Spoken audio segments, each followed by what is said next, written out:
breaking barriers, dealing with hard conversations, panel discussion. My name is Corinne Eaton. I'm the Executive Director of Sign Association of Canada, and I will be moderating our discussion today. I am joined by four wonderful panelists: Laurie Anderson with the International Sign Association, Nikki Beckler with Pattison Sign Group, Carrie Eady, Gemini Canada, and Susan Svotelis with Sloan LED. And I do want to say that while pandemic is bad, this Zoom call is allowing us to join from different parts of Canada. So we have BC represented. I'm currently in Nova Scotia. We have Ontario and we have Quebec. So this is great. Welcome to everyone. Before we start, I wanted to take everyone through just a few housekeeping items, and also just wanted to bring out some of the events that are happening, just so that you are in the know, and then we will dive into this rich discussion that we're going to be having today. So housekeeping item number one, this session is being recorded. And so just so that any members who are not able to join us today can also join us later on. And so the second housekeeping item is, how do you communicate with us? People can chime in through the Q&A bubble that you will see, I believe, on the bottom of your screen. So you can then write your questions, and then we will ask our panelists. I will ask our panelists questions as they come up. So let's dive in, because we are going to try to cover a lot of ground today. And I am just going to try to... There we go. So, Sign Association of Canada. Always, I keep mentioning, because some members don't know, as a member, you are a member of your chapter or region. You are also a member of Sign Association of Canada. And if you are a Class 1 member, so meaning a sign manufacturer, then you are also a member of ISA. So all of the benefits, all of the programs that are provided to you by these three layers of associations are available to you as a member. So what I would like you to know about today is that e-learning. ISA has a library of online learning resources, 80 right now, and just of the two latest sessions that they have made available to members is Leader as a Coach, how to bring out the best in your people. And there is one, and also in social media management. How do you do it? These are great because these are great for newbies who are new to the sign industry, and also industry veterans. So it really depends on the topic that you're interested in. It's there, signs.org/online. We are social, I keep saying it, but I want all of our members to know that they can connect with us through all of the different social medias. So whether it is Twitter, Instagram, Facebook, or LinkedIn. And that is also through SAC-ACE, that is also through your regional chapters like AGKI, OSA, and Alberta Sign Association, as well as ISA. This is definitely the best way to find out what is happening within our industry, within North America, whether professional development or some latest news, social media. We also communicate with our members through newsletters. So SAC has a monthly newsletter. ISA has, they right now send out newsletters a couple of times a week. And the regions like AGKI, OSA, and ASA also send out newsletters. So if you're not getting them, let us know through SAC membership@signs.org, and we'll make sure that you are connected. So one event that I wanted to mention today is Boxies, a virtual night out. Unfortunately, we had to cancel Sign Expo Canada because of the pandemic. However, we still want to celebrate our industry and all the wonderful work that you do and all the wonderful people who are a part of our industry. So September 25th, mark your calendars, is going to be our virtual night out. More information can be found on sacace.ca. And in preparation for the Boxies, we have nominations happening right now. So first of all, sign companies, you do amazing work. Make sure that you enter online. Now you have until July 24th to enter your work into one of the 12 categories. And at the same time, we would like to encourage everybody to nominate somebody from the industry, a member, for Sign Professional of the Year, Young Professional of the Year, and Volunteer of the Year. So the nominations for that are open until August 10th. We look forward to raising, toasting everybody on September the 25th. So make sure that that is in your calendars. So, breaking barriers. Without further ado, today's discussion is about dealing with hard conversations. Without exception, all of us will have to deal with difficult conversations at some point in life. And regardless of whether you're new in your career or you are a veteran and have been, in your career for quite some years, you can't escape them. So whether it's telling a client that their project is going to be late, or telling your manager that something is not working out very well, or telling your coworker that, we're having issues, or if you think about it, even telling your neighbor that their barking dog is keeping you up at night. There are all kinds of difficult conversations to be had, and these can create a lot of fear and anxiety. And then also through the lens of breaking barriers, if you think about it, there's also a difference in how women and men communicate and how we deal with conflict. So difficult conversations can be scary because seemingly the stakes are high and there can be a real cost of failure. So this raises our defenses. Oftentimes, and maybe it's just me, sometimes you just want to be like the proverbial ostrich and hide your head in the sand. And in other words, avoid the difficult conversation, but that does not remove it and it can escalate the issue. So today we have gathered our panel of speakers who have all agreed to share some of their best practices gained through the years of experience and how they've had to deal with these difficult conversations. Because after all, the reason we're having these breaking barriers discussion, we want to be able to provide the education, we want to be able to provide the mentorship, we want to be inspiring and empowering. And we hope that all of our attendees are gonna leave with empowered and armed with some tips and tricks that they can use. So before we start our discussions, I would like everybody to briefly introduce themselves and also maybe just to say in a few words, sentences, why this topic speaks to you. And what we're gonna do is we're gonna go in alpha order by last name, meaning Lori, you are first out of the gate. Hello, everybody, and thank you, Sign Association of Canada and Corinne for organizing this great session. Lori Anderson with the International Sign Association. Why is this important?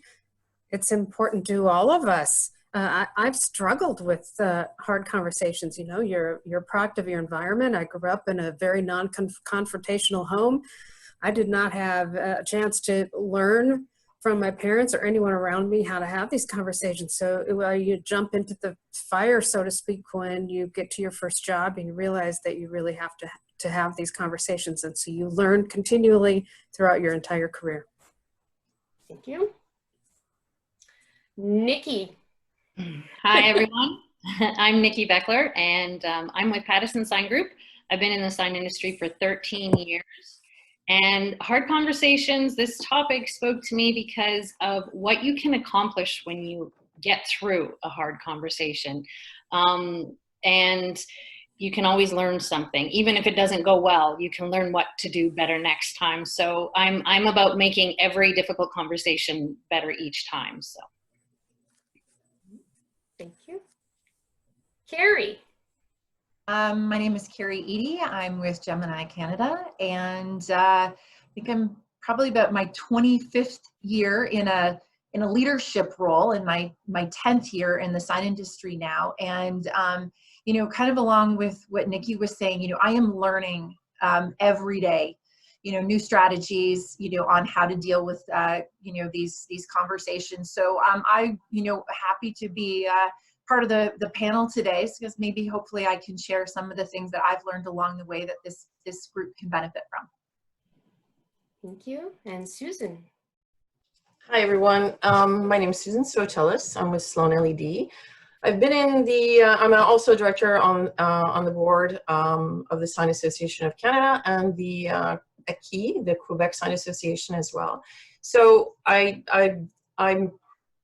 part of this conversation. I've been in the industry for 33 years. I think it's really legitimate thing to talk about. Sometimes having difficult conversations, it's difficult to have conversations about difficult conversations because we don't always know how to bring it up amongst ourselves. So I think it's important that we take the time to support each other and learn from each other and validate sometimes how we're feeling.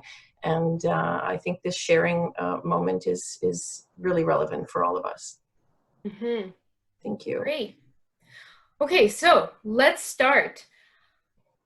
First of all, how do you decide whether to raise a difficult issue? What should be the criteria for deciding whether to have the difficult conversation at all? And off to you, Nikki. Well, I think that you know when you're supposed to be having a difficult conversation, and it's probably important if it's difficult. So I would say you have to get them out of the way. And there's certain things like a reported incident at work, or behavior issues, or poor performance, project overruns. Those kind of criteria demand a hard conversation sometimes, but it's important to do them right away. Your mind is going to, they're scary, and your mind is going to make it scarier than it really is. So sometimes, though, I would recommend just taking a breath and standing back, maybe giving it 24 hours to see if that's really the difficult conversation that you need to have. Is that the hill you want to die on kind of thing? Is that something we want to really dig into, or is it just going to hurt feelings or cause more issues? So you need to think about it, and it's okay to step back and plan your conversation. That's really a good point. You know, I think if it's a nagging concern, if it's always at the back of your mind, if it's something that if you can't sleep on it, if you take that 24 hours and you wake up and it's the intensity is worn off, then it might not be something that you need to broach right away, or maybe your perspective is a little bit different. But I think if it's something that's, you know, constantly on your mind, then it should be addressed. And, you know, I mean, if you're compromising your ethics, your morals, your principles, those things are really legitimate for you to provoke a discussion, and provoke not in a negative way, but to stimulate a discussion, let's say. You know, I mean, would there be serious consequences if it wasn't addressed? Those are all legitimate reasons to broach a subject with someone. Mm-hmm. Okay, so speaking of, you know, thinking about it, in your mind, do you think that there is such a thing as getting ready or planning for that difficult conversation? And yes, you really do need to plan, certainly mentally, but I have one expression that pops into mind when I hear this question, and I learned it from a former monk who is now, I guess he teaches meditation and how to handle life stress. And he often says that the worst thing that ever happened never actually happened.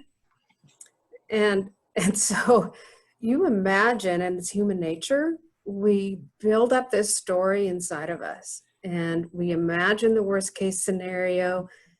In reality, there's no way you can imagine every possible outcome, and you are adding stress to your life, and you're adding stress, unnecessary stress, keeping in mind that that worst thing that ever happened never actually happened. So your mind just goes to the worst possible scenario. So as you're getting ready for that conversation, really ask yourself what you want to achieve. Ask yourself the motivation behind the conversation. You know, check your ego. Is this a time when Nikki, your point, is this the hill you want to die on? Or are you just wanting to be right for the sake of being right? Or are you coming into the conversation willing to learn about yourself just as much as the other person? And if you are going into that conversation with this, I'm right at all costs, then I would definitely suggest you take some time and really look at your motivation and think through it entirely. And it helps you as you prepare mentally for a conversation to practice not being on the defensive. It's also human nature to be defensive and to really go into the conversation willing to learn what that other person has to say. I find some talks that I've listened to, like Brene Brown and her TED Talk, or she has a special on Netflix. She has an incredible book, highly recommend, called The Power of Vulnerability. I feel it's a must read, so you can go into the conversation being willing to be vulnerable and expose yourself to another way of thinking.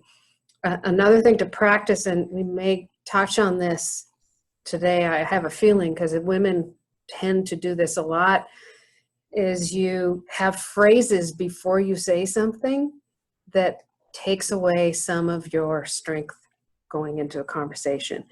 If you start a sentence, I sort of think, or I kind of believe, or this is just something, you tend to take away that feeling of that you are really strong in your convictions. So it's important to practice that beforehand. And so you take away the, oh, I sort of believe and I kind of thinks, which can jeopardize your conversation and the relationship with the other person. I want to jump in on what Lori was saying about, having a goal or objective. I think it's absolutely critical. And to Nikki's point on that kind of 24-hour rule, it does allow you to properly prepare what your objective is or your goal is. There's often situations where something rubs you the wrong way, or you may feel rather passionate in terms of the opposite point of view of that particular situation. And sometimes it's important to just kind of let it sit for a little bit and put those, those priorities of what's really concerning you about that situation in order. And I think that by putting that in order and having an objective and a goal, when you're in the throes of that difficult conversation, keeping focused on that goal and that objective will get you through that conversation as well. Because sometimes, there can be emotions that will flare up during that conversation. It may kind of take a couple of turns that you didn't plan on, like Lori was suggesting, because, things, you can't plan for everything, but making sure that you are sticking to the course of what your objective is during that conversation will make it more, successful, hopefully. Not everything is going to come out positively, but getting to the goal will definitely be important. Right. Can you hear me well, or is my voice altered?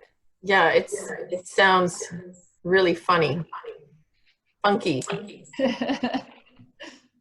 Just motor through, Corinne. We're good. So because otherwise I will let you take over and I'll jump on and off. You're good. You're good. So the question is that in some cases that deal with conflict between people, it is recommended that we first analyze what happened from both perspectives and we can ask ourselves, what happened? We often get stuck that in a story that where we think that we are right and they are wrong, when in fact almost always some reasonable basis there is some reasonable basis for both stories. So can you share, because anecdotes, sometimes examples are the best way of learning, can you share an example of when you had to deal with a hard conversation? And what did you do in preparation for it? And I'll you choose it first. You want me to go first? Yeah. Yes. Okay. I have to, touching on what you said, Carrie, I'm an intuitive, emotional person, so I really have to keep those emotions in check whenever I am thinking and planning for a conversation. I have to try and not let my emotions guide me. So being being well prepared is really, really important. And being empathetic as well. So, as I'm preparing for these, and I'll give you an example in a second, you try and sort of be empathetic, pull back the curtains, peek around the facade of the person that you're going to be having a discussion with, because not everybody always presents their true authentic self. They get defensive. Nobody likes to be 100% blamed for a situation. So it's really important for you know, I think I'll speak for myself to see where I am accountable in the situation. How could I have done something differently? How were there any things that I did that led to conflict? Half the time, yes. I like to be quite honest, but there are things that we could learn from that. So, you know, I mean, often as well in very stressful situations, there are triggers, and people do get triggered, and then they themselves will also go into an emotional direction. So it's important for us to pause, watch, listen, and try and see, you know, where things are going off course, and try and bring them back to, you know, the goal of the discussion. And try and avoid being condescending as well, because nobody, again, likes to be blamed, and nobody likes to be talked down to. You know, I mean, that said, there are moments when the people you're discussing with are perhaps disingenuous in their approach. You know, there's difficult situations like that. I remember a project once that I was working on, quite a few years ago. You know, this client was running late on his schedule, and another sub had dropped the ball. You know, we had really no time frame to take on the extra work, but the owner of the company thought it was, you know, doing him a favor. So we, you know, I mean, we were told by the client, you know, cost is no object. You need to get it done. And we did everything we had to do to get it done, 24 hours production, installation. And then once the project was over, all of a sudden the cost became an issue. And so, you know, when you're in the throes of, as we've all been able to, you know, understand how projects can be very intense and you need to get things done. Well, you know, there was phone calls not returned. There was sometimes having a discussion when somebody is not even conversing with you is one of the hardest conversations to have. So, and it was a client with plenty of work ahead of us. So sometimes you have to bring an objective person into the discussion in order to get closure. Instead of forcing your, you know, the person you're discussing with, forcing them into a corner where they're feeling trapped. So yeah, what happened was we had to, you know, speak to somebody else within the organization, their in-house legal team, and, you know, came prepared with a binder full of facts and you know, things that were actually tangible and objective and could be proven. So, you know, within a week we were paid. But that was because I pulled someone else in who was objective, not emotional, and could manage the situation from an outsider's perspective. And that relieved the customer of his you know, his defensive position. Someone else made the call, and then we carried on. But I think those are really, really difficult conversations to have, is when you have that sales client partnership, and there's sometimes the scales are a little unbalanced, where you know the customer is always right, but the customer isn't always right.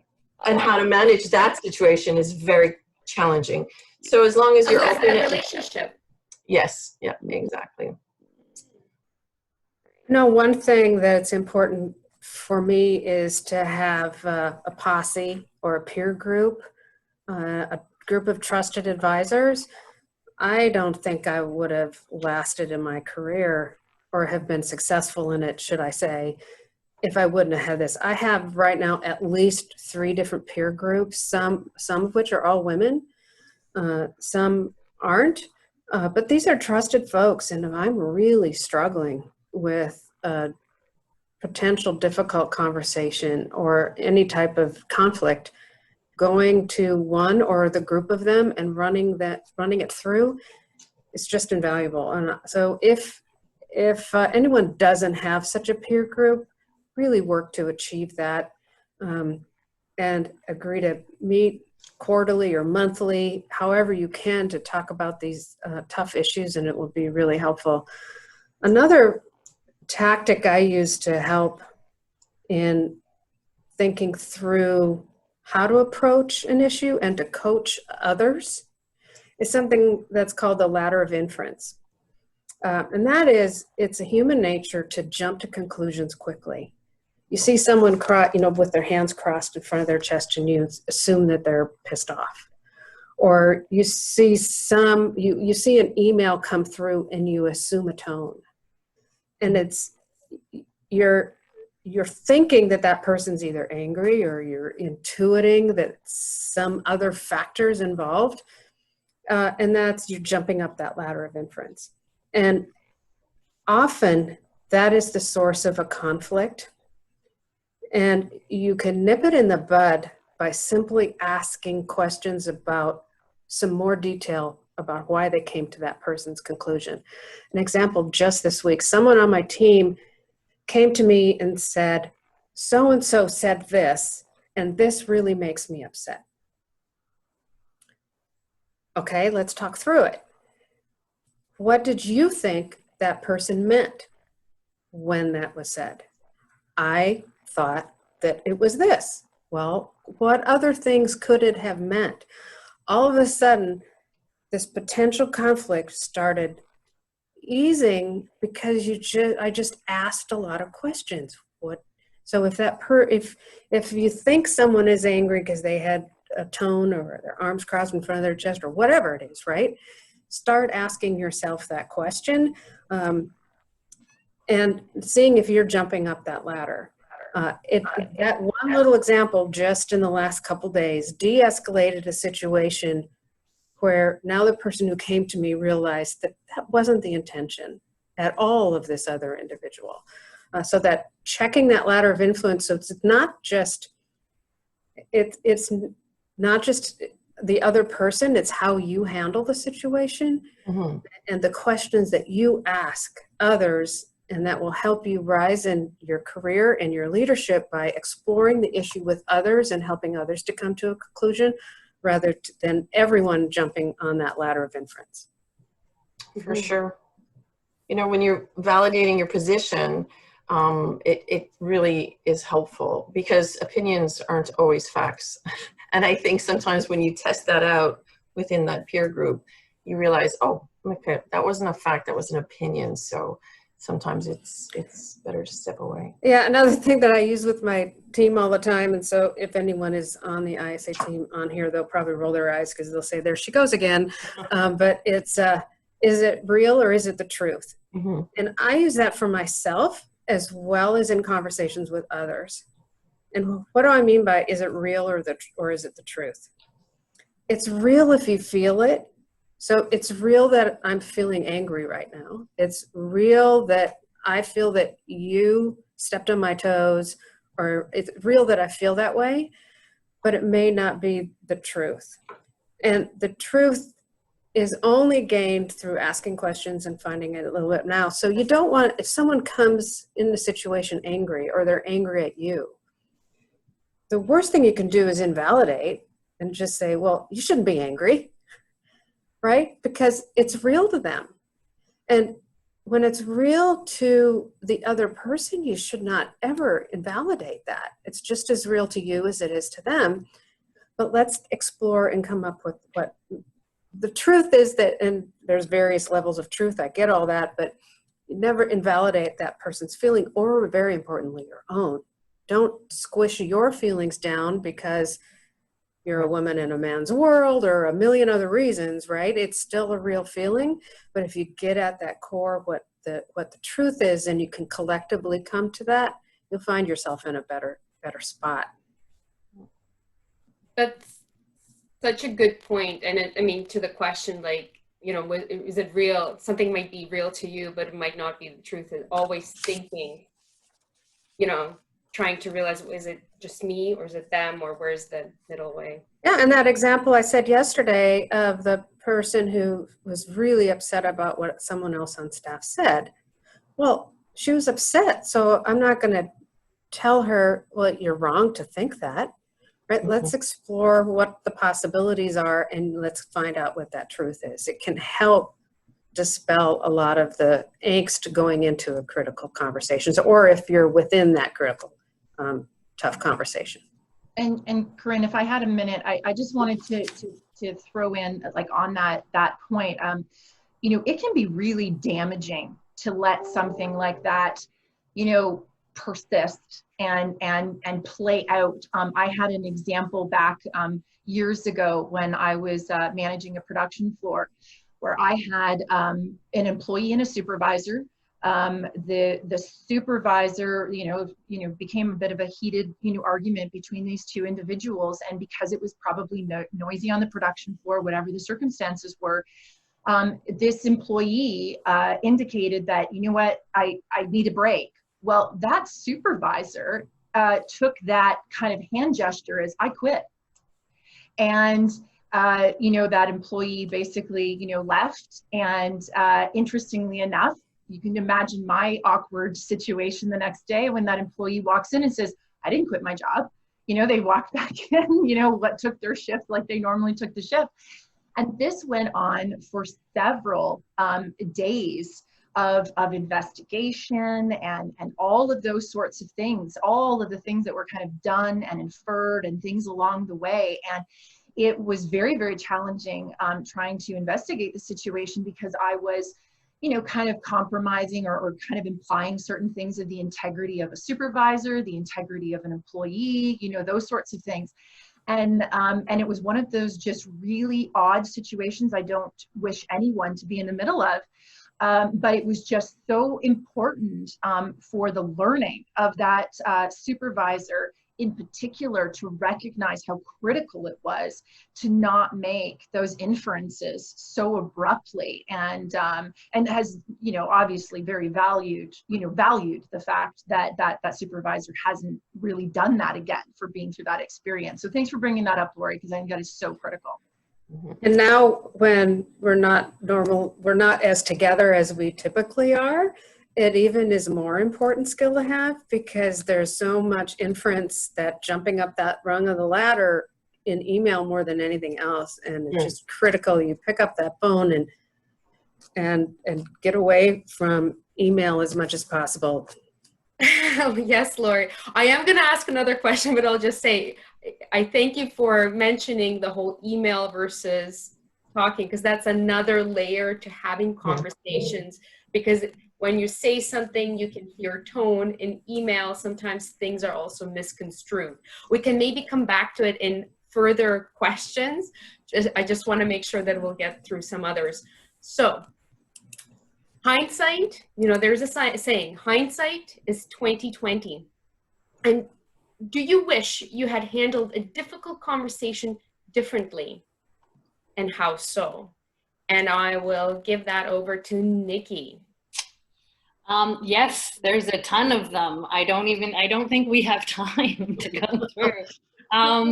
But I hope that I've learned from them, and that's the most important thing. But one in particular was a performance issue that I had to address with a new employee to me, but had been with the company for a while, and previous supervisors hadn't done anything about the performance issue. And I was kind of new to the leadership role, and I prepared, but I didn't prepare enough for the emotional part of this conversation. So I knew I was going in and I was going to be empathetic, and I was going to hear their point of view, and I was going to make my points, and I wasn't going to stray from them. But as soon as I got into it and the first point was made, voices got raised, and then tears came, and I was not prepared for all the emotion that was coming at me, and therefore I got emotional. And had I been able to go back and fix it, I would have stopped that right then and there and just listened and just let silence do the heavy lifting. I wouldn't have maybe engaged with that person. There's a book, I have it right here. There's a book called Fierce Conversations by Susan Scott. And she's the one who coined the phrase, let silence do the heavy lifting. If you don't risk, I shouldn't have got baited, and I got baited, and I left that meeting. She left that meeting, I think, feeling that she had won. I definitely left that meeting feeling like she had won, and the performance issue was not corrected. Like, it didn't work. And so I think that if I could go back and do it all again, I just would have prepared more for the emotional part of it, and just been very stick to my guns, like Carrie mentioned, and have that goal.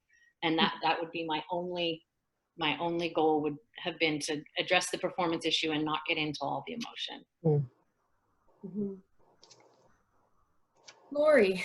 Yeah, well, do you wish you'd handle conversations differently? How many nights sleep have we all lost thinking about that? Not only, my very first thing is that the worst thing that happened never really doesn't ever happen. You up to a critical conversation, you lose sleep, and then afterwards you also lose sleep. You just never have sleep. But basically, you just need to be gentle with yourself. And then to go back to what I said before, is it real or it's the truth? It's real that I feel like I could have done something differently. But the truth is, the time when it happened. You can't go back. And the only thing you have right now is this moment. So let's figure out how to move on, but be very gentle with yourself. And in the middle of a tough conversation, like Nikki was saying, how emotions can happen. It's you have a voice on your shoulder that can tell you you're not doing things right. That other alter ego that's telling you bad things about yourself. There can be a physical reaction sometimes in those tough situations. And everyone handles it differently. It can come to your gut. It can be in your jaw, your shoulders. It's so stressful. And a technique that I try to practice when you're in the middle of something like that, and it's an easy acronym to remember, RAIN. And it stands for recognize, allow, investigate, and nurture. Recognize that the stress is going right to the pit of your stomach. Mm-hmm. And can you allow that? Because when there's friction, when you want to be where you aren't. So anytime there's a perceived problem, it's because you are not allowing the present to be. And if you allow the present to be, so you're trying to force somebody to be something else, or you're trying to force yourself to be something else, whenever you are wanting to be somewhere and you aren't there, that's when friction can happen. That's when the stress can happen. So the RAIN acronym: recognize where you are, allow that stress to be, investigate why. Oh, it's why because I want that person to be different than they are. Oh, well, that's maybe not the smartest thing to do. And is nurture is just to be gentle with yourself. And it sounds silly and corny, but you go through the RAIN acronym when you're in a tough situation, you talk yourself through it, it calms yourself down. And when you do it a few times, it can go very quickly. And I have been in terrible situations where my gut, that feeling where I could just maybe go get sick right now. Recognize that it's just sitting right there in my stomach, or that it's tensing up my jaw. Just let it be. I can't change that other person. I can only change myself. Mm-hmm. Investigate. Is it my ego that's doing this? Is this the hill I'm willing to die on? And then finally, just nurture yourself and it'll be okay. And you go through that a few times, and during and after the difficult conversations, and you can learn a lot about yourself. And I repeat, you can't change the other person. You can only change how you're dealing with it, and it can really help you cope. Mm-hmm. And Lori, to your point about the physical things that you can't help when you get into a stressful situation, I turn red, I get blotchy, I turn red. There's nothing I can do about it. So I have to take that breath. And it's your fight, flight, or freeze reflex is exactly what it is. And you've just got to stop and breathe. Your heart needs to pump to get blood flowing to your brain so you can think properly. So just take that breath. And sometimes I've called out, like when I get really intense, I start to cry, not because I'm sad. It's just how I react. And if I'm intense, and I just call it out to the other person, just want you to know, I may cry, and that's okay. and just move on. And just even saying the words helps me not do the cry. It just acknowledging it to the other person that whatever it is you're going through, it's an interesting approach, is to, you give yourself permission to be yourself, and you give the other person permission to be themselves as well. Mm-hmm. I wanted to also mention that because we are mentioning some authors here during this panel discussion, after the session, we're also going to send the names of the books that we have mentioned here and recommended, just so that you know, our audience can later on refer to them. I know that I will be now reading some of them as well. Nikki, the one that you mentioned, Fierce Conversations, I think personally I find that let the silence do the heavy lifting. I find it really difficult because that's something I want to talk. Silence is uncomfortable, right? So, Barbara Walters uses that as an interview technique. I'm probably aging myself here by mentioning Barbara Walters, but she will just sit there and let somebody kind of flounder with the interview questions. So it does work. It's also a CIA interrogation technique as well. Getting serious. Serious. We're talking about interrogation. Okay. So let me flip the discussion just slightly. We've been kind of talking about when we prepare to have a difficult conversation, or just sometimes though, and you know, we all have good days and bad days at work, and especially during the stressful time that COVID has brought. You know, there are frustrating situations in meetings or stuff at home that's happening, and sometimes we are the ones that lose our cool and say something that really later on we're like, oh, you know, maybe that was, you know, we regret it.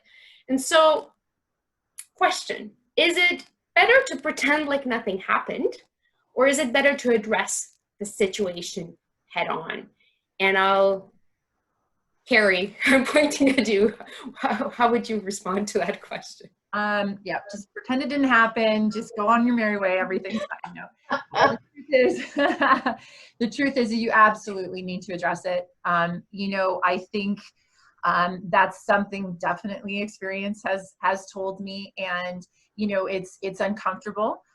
You know, do your best to try to course correct during the conversation wherever possible, okay? You know, so that you're kind of leaving neutrally.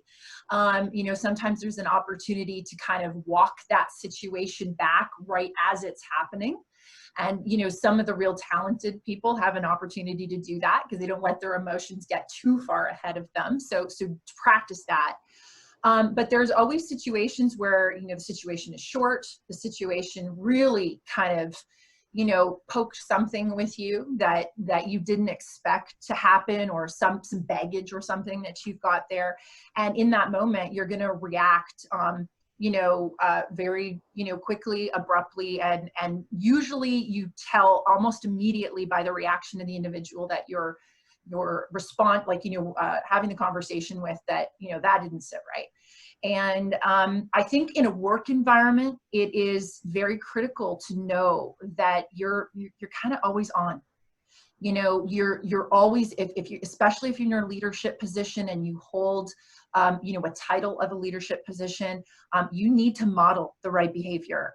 And it's okay to be vulnerable. It's okay to, everybody, I think it makes you more human and authentic to have those moments at times, but owning up to them, you know, going back and addressing that situation is really critical, because the more times that happens, it does color your character a little bit, and it can be career limiting, and you may not even realize that you are missing out on opportunities simply because it might be something you forgot that happened a year ago, but it's not something that the recipient necessarily forgot. And I do want to just throw in, we've been talking a lot about work, and I think that's really important, because I think, you know, statistics definitely show that more people have challenges dealing with work conversations than they, you know, do with personal ones. But I think at home, it's the same sort of thing. And I think it's important that you're modeling that behavior. You know, you hope that when you go back into your safe haven, your home, you know, you can blow up and people are still going to love you. Like you hope that that's all going to happen. But the reality is that the more you Let that happen in your home environment, especially if you have younger children. What happens is that you kind of make it okay. And then you start to have this kind of banter and this nattering and all of this kind of stuff that happens. And that's the last thing we want to have happen when everybody's in the same household nowadays, on top of it. But it's, it's just that modeling of respect, and it's okay. Again, I'll mention to be vulnerable in front of your children as well and say, you know what, I'm having a bad day and I shouldn't have said that. And it doesn't make you're not weak as an adult, to be real, with a younger person or a subordinate or someone who, that is a direct report or anything like that. So I absolutely think that it's critical that you own up to those things when they happen. I agree. I think you have to hit it head on, no question. When you've done something wrong or acted poorly, you need to take accountability for that. And as quickly as you possibly can, perhaps maybe you're that upset you can't deal with it, but come back to that conversation always. But make sure that apology is sincere. It has to be sincere. There's nothing worse than an insincere apology. For example, I'm sorry you felt attacked. I just had a bad day. That's, how about I'm sorry I came at you like that. I shouldn't have, and just leave it. We're talking about Brené Brown. I think she's kind of all of our heroes here, but she has a podcast called Unlocking Us. And there's one with Harriet Lerner, who's written a book called Why Won't You Apologize? And it talks about how to apologize sincerely and what makes a good apology. And I think that that's the crux of it. At home too, you have to do it as quickly as possible and as sincere as possible, and just not, I'm sorry. And we throw I'm sorry around as Canadians like you wouldn't believe. And we're not really that sorry, I think, 90% of the time. So it's important to understand that when you're apologizing, that you make it as sincere as possible. The I'm sorry, but is probably the least sorry anyone can be, because you're just validating whatever behavior you just displayed. So yeah. But one of those words in there that we were talking about before, plenty of words that we can pull out of our conversation on a daily basis. Wanted to mention on what Carrie said in terms of something coming, being career limiting. I think it is, just to touch on Carrie's point, it is important to apologize or to address it because of the career limiting aspect. Because there is a saying, like, I can forget what you said, but I will not forget how you made me feel. Yeah. Because people do remember that, and that could be whether it's career or if it was with a client, that could be maybe not a sale later on. So it goes into many different kind of spheres of life. All right. So I have one more question and this is now to all of the panelists.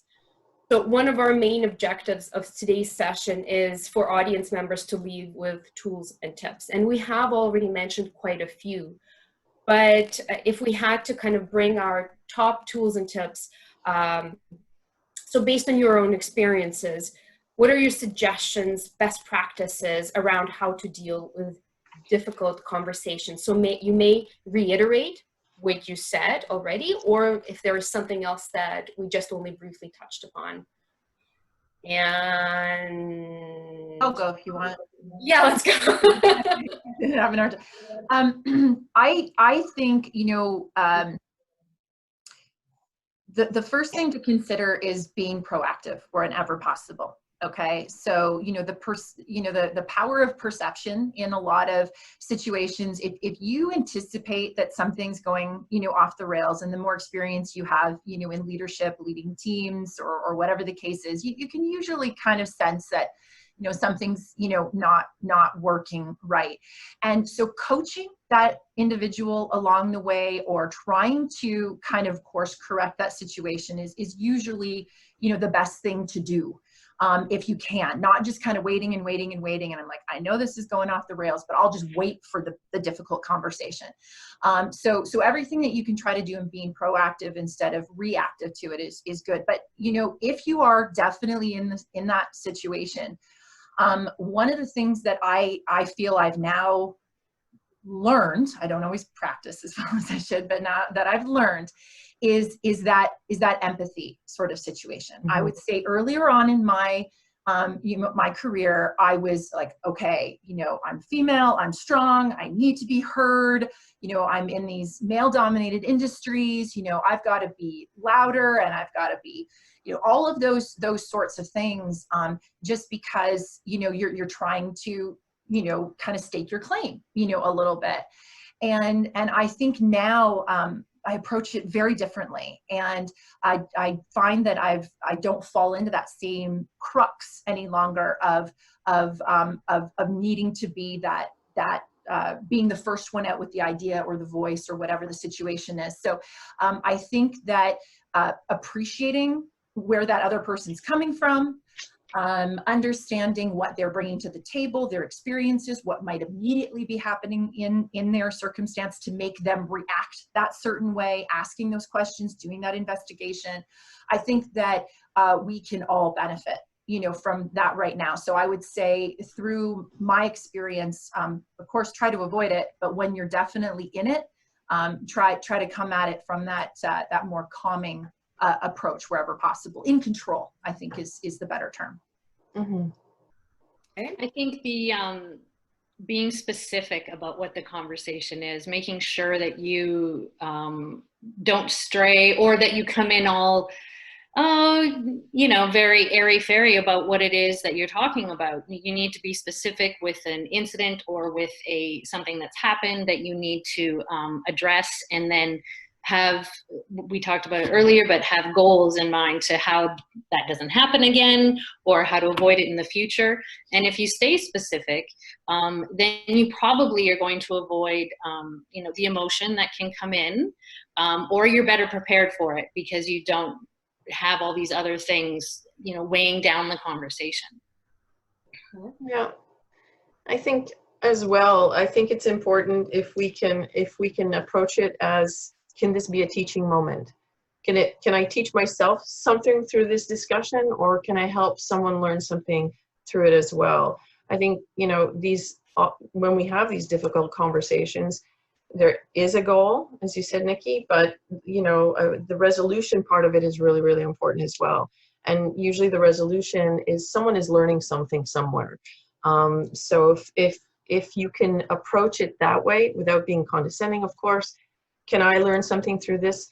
Can I help the person that I'm having a conversation with maybe learn how to deal with their situation in a different way? I think it's really important, and that's, you know, a bit of the mentor role sometimes that we can offer, having been in the industry, or, you know, older person, family, children, whatever the case may be. Can it be a teaching moment? I remember when I first started at ISA, gosh, almost 16 years ago now, you know, you come into your first role, or any new role for that matter, and you want to come in as someone that knows what they're doing, right? And one of the best pieces of advice that I got in that first year was that it's a sign of strength to ask for help. And so this person perceived that I was attempting to go it on my own and figure out all the answers. And that was the best advice that I got, I think, for that first year, which led me to find peer groups and trusted resources, and to open myself up to be vulnerable, to pursue answers, and not through counsel and through the support of others, and to always question your motivation for the conversation. Some of you have said it in various ways, and that's is it real, is it truth, and really going to the heart of the matter. And are you pursuing it for your own, just so you could be right, or are you pursuing it for other reasons? And just really being comfortable with the answer that you're going to find when you contemplate things. Mhm. So I've been asking all of the questions. I am gonna see if any of our attendees have any questions right now. So if you do, there is the Q&A bubble, so to speak. And my wonderful colleague Hillary is gonna help me field them. Right. I think we can be talking more and more and more about this for hours. And that's why we're going to have another presentation in August on a different topic. But You know, I want to touch on something and what people may think of a question to ask and go back to something that was a very, very beginning of, we haven't talked a lot about men and women in this scenario, which is interesting because we're all women in this Breaking Barriers conversation. But that importance, particularly for those who are looking to grow in their career, they're early in their career, to get a coach to watch them with their language and how and to receive that honest feedback. There was someone, a colleague of mine who was constantly saying sort of. Before everything she was passionate about, she would stop and say sort of before it. And I got to the point where I was counting the sort ofs in meetings and it was off the charts. And so being open to counseling someone in that, and I often don't see men do the same thing. Women tend to go in, at least in my opinion, sort of, kind of, maybe, instead of projecting that confidence, and it can make a heck of a difference. that's really good recommendation. And we all have, like, I guess you can also say there are like parasite words. There are these words that we put into our language, and it's Well, I was an active member for over a decade in the Toastmasters. It's an international organization for public speaking. It was a career-defining opportunity for me. I'd love to. I will stand on stage and talk forever. It just doesn't bother me anymore. And part of it was that experience in Toastmasters, but you learn to think about language differently and I would highly recommend looking at a Toastmasters organization to join, because there's clubs literally all over the world, and it can completely give you that confidence. If you have butterflies even going around the table introducing yourself, this is the place for you to join, to really become comfortable talking. We have 2 questions, so let's try to squeeze them in because I know it's 1:58 Eastern time. So one is from Taylor. Any advice on how to hold a difficult conversation with someone who is dead set on their beliefs being facts when they are, in fact, an opinion?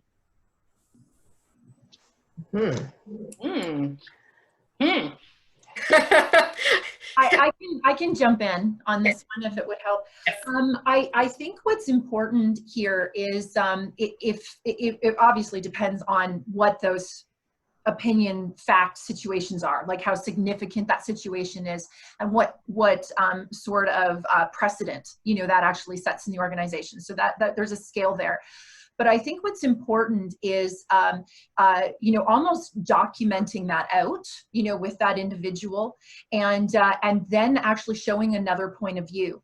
I've found myself in this situation from time to time, and what I will do is I'll throw it back to that individual and say, okay, if that is the reality, this is not working because it's against our policies or it's actually causing this disruption. How do we work within what you believe, and what solution can you provide so that we can actually get to the goal that this environment requires? So sometimes by engaging that individual, into the situation, it helps.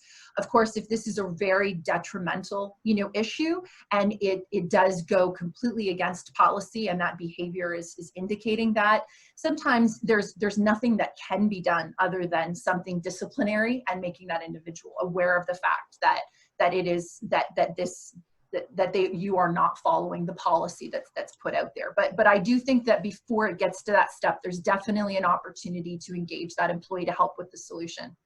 Okay, thank you. Another question, this one is from Tanya. How do you hold your ground during these difficult conversations when you know your position is correct, but you are being challenged? I think you have to just be firm. That's, as women, I think we tend to back down because we want to avoid the confrontation, and we just, we don't want to have that. But I think if you know you're correct, and you can, time-wise, you can sit there and you can argue it, or you can just say, no, I disagree. It's this way. But I think that the most important thing is just standing your ground. I think that we often give our power to other people, and if you know that you're right, and it's especially if it's a business decision, a money decision, that sort of thing, a moral decision, then you know that you've done everything you possibly can. Mm-hmm. At the same time, don't invalidate the person's feeling, but still stay strong in your belief, because you start to invalidate what that other person is feeling, then it automatically becomes a defensive situation. Mm-hmm. And I do think that there's always creative ways to help that person maybe see something from another point of view. I know it's challenging sometimes, but I wouldn't want to see a situation like that become a wedge where that now isn't a proper working, relationship if it needs to be. So. Okay. So panelists, let me know. I have 2 questions and we're over time. It's like things are getting heated and interesting right now. Do we want to squeeze in 2 more questions? Yeah, sure. Do you have the time? Mm-hmm. Okay, so I have one question that came actually through the chat that I can see. Do you have insight on dealing with toxic people or very negative personalities? Wow. Maybe I can jump in there. It sometimes disengaging at that point sometimes is the best way to diffuse the situation. Toxic people don't always know they're toxic, and there can be, a bit of a victim mode in those discussions. So it's really important to, like everything, if you know that your position, or you believe your position is substantiated, legitimate, and if someone is acting in a toxic way, sometimes it's really advisable to disconnect for sure for a while and then readdress. And sometimes you just can't. Sometimes you just cannot solve issues when there isn't a receptive person on the other side of the conversation. It is a challenge, but sometimes you're going to put yourself through more pain and suffering trying to resolve something with someone who doesn't want resolution. They just want conflict, and that's usually what a toxic person does. Yeah, I think you're right, that sometimes you're always going to find individuals who are always just going to try to kind of poke at a situation, but I think it's really critical to simplify their concerns, get to the point, be very direct, like Nikki was mentioning before. What is specifically the concern? And then address that concern, and then hold that person kind of accountable in a conversation, saying, okay, this is the concern. Are you satisfied with this result? And it's like you kind of have to just kind of, whittle it down to the specific issues. And once you kind of remove all of those, then to your point, Susan, you're kind of diffusing the situation. Mm-hmm. It's using your empathy. It's a different way to use your empathy. I know that your initial reaction with my initial reaction with toxic people or negative people is to not engage. But sometimes you work with these people, or these people are your subordinates, or they're your supervisors, and you have to deal with them. So, tapping into your empathy and understanding that, like Lori said, we can't invalidate how they feel, but if we can specifically get to the point here by listening and asking questions, then we can probably diffuse any negative or toxic situations. Easier said than done, but don't let them steal your joy. Absolutely. Got it. As soon as you let the toxic person steal your joy, it's sad all the way around, and it's hard. Sometimes that's their joy, is sucking the joy out of other people, which in itself is toxic. So you have to recognize that and be able to step away. I have one more question and then it'll be just 1 minute kind of conclusion. So one last question to everybody is, how do you respond, and it's very breaking barriers theme, how do you respond to having a conversation with a superior who is a male, who accuses you of being emotional because you are a woman and offers you ways to help you deal with it? Oh, I just got mad even thinking of the question. Yeah, Yes, I'm getting a little emotional. great question. I think I would ask, is that how you would handle it, sir? Is that I don't know. It's so incumbent upon us to always be in charge of our emotions, and I think it's more a learning for him. I don't know if there's anything you can do. Is he saying emotions are bad? That's not true.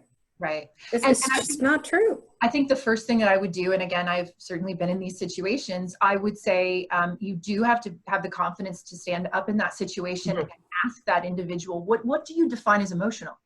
Right. You know, what in my behavior right now is making you uncomfortable as me being emotional? And if I'm aware of that, just like me being a behavioral or maybe a tone or whatever the case is, I can now take control of that situation and go, okay, well, I'm aware of that. I appreciate that you're making me aware of that is actually becoming an issue in our ability to communicate. So I'll keep that in check. Now let's talk about the actual situation, okay?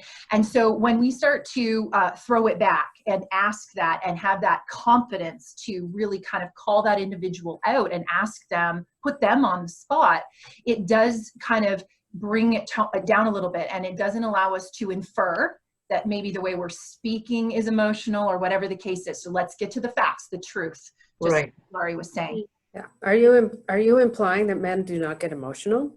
Huh. That's Really? Not at all. right? Really? Mm-hmm. Yeah, definitely. Emotion isn't a gendered, Yes. it's not gender specific. There's plenty of ways men can express emotion, and I think definitely taking the gender out of the discussion is, and as Carrie is saying, be very specific about the situation and the facts and being practical in your response, as opposed to not saying you shouldn't be emotional in the response, but that should not be the issue. The issue at hand, the situation should be addressed outside of the emotion. I'm not having a problem with my emotional. Are you having a problem with my emotional? Then it's not my problem, it's yours. Right. All right, so thank you so much for your time. This is such a rich discussion. As I said, this could go on and on and on. And hopefully when this situation of a pandemic is done, we can meet in person one day. But till then, we're going to have a few other panel discussions, webinars. I'm just bringing up my PowerPoint. So, clickety click. So, till then, we have lots of different sessions in store for our members. So YPN, our Young Professionals Network, has Zoom meetups. They're about every 2 weeks. They're open to all. So tomorrow's session is on shop talk, do's, don'ts, and best practices. Before the session began, we were discussing with our panelists, ISA has a fantastic new series called Sector Secrets. So tomorrow's session is on the grocery presentation by this guru, Phil Lempert, supermarket guru, on grocery and restaurant secrets, so intelligence. It really will provide you insight to better serve your customers in the sector and to anticipate opportunities that the changes that the pandemic has brought may create. So highly recommend. The first one was really, really, really good. Then we have a SAC webinar. We have a new affiliate partner. They are called Sign Tracker. So if you're interested in finding out more about Sign Tracker, this is going to be an information session. It's a kind of a management system. So that's next week. And Breaking Barriers. Like I mentioned, this was just the first in the series. We are going to have a session on August the 12th, and we're going to discuss building your personal brand. And on Tuesday, September the 15th, we're going to have a session on how women rise. So here are the contact information for today's panelists. like I said, lots to discuss. If you want to follow up on any of the things that were mentioned, you can connect with any of our panelists who have kindly said yes, by all means. So here you will see Lori's, Nikki's, Carrie's, and Susan's email addresses. Thank you, Lori. Thank you, Nikki. Thank you, Carrie. Thank you, Susan, for making yourself available, for sharing your insights on this discussion today. And really, being mindful of our time, I will bid everybody a good day and see you soon. Thank you so much, everyone. Thank It was you. wonderful chatting. Thank you. Thanks for taking care of this. Bye-bye.